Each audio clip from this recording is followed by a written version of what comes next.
warm water. And of course, You'd be hard-pressed to find someone who appreciates water as much as Georgia Hendrick. you start realizing how much you need this stuff. Last month, with one turn of the faucet, life as she and her husband knew it stopped. Air and spits of water came out. And I thought, oh, we in big trouble.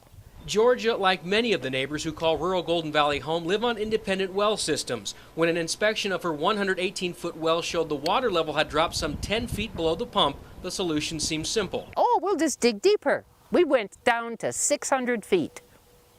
And there was no sustainable amount of water.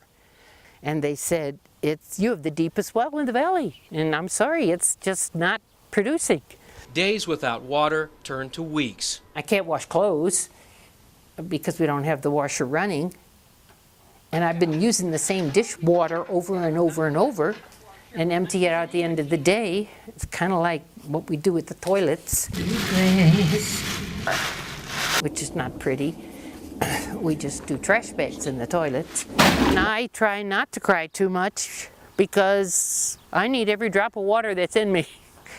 Inevitable tears come from added frustration over why the well has unexplainably gone dry, especially since 1990, Georgia and others have been paying a monthly charge to Washoe County for what's called a water recharge program to help declining water levels. And that monthly charge goes to pay for operation of the system, the electricity to move the water, the maintenance of the system, and it also goes to pay for the lease of water rights. Dwayne Smith, engineering director with Washoe County, says each well is as independent as the person who owns and maintains it.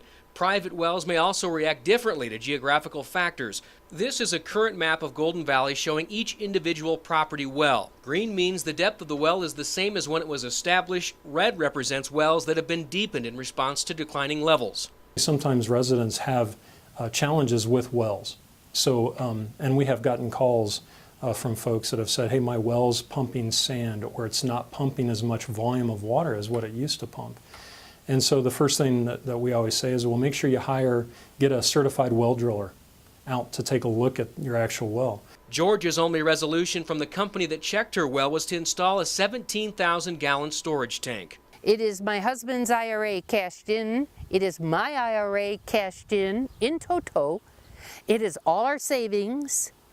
And it is a second mortgage on the house to pay for this. It is upwards of close to $50,000 for all of this. Is the recharge program working? The recharge program is working. It has been in place for, again, since about 1990. And so it's been going on for over 23 years.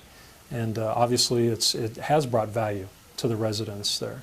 That's why we continue to do it. That's why they continue to pay for it, is because it does bring that value. I don't know who's being recharged. It is not us. And I've paid.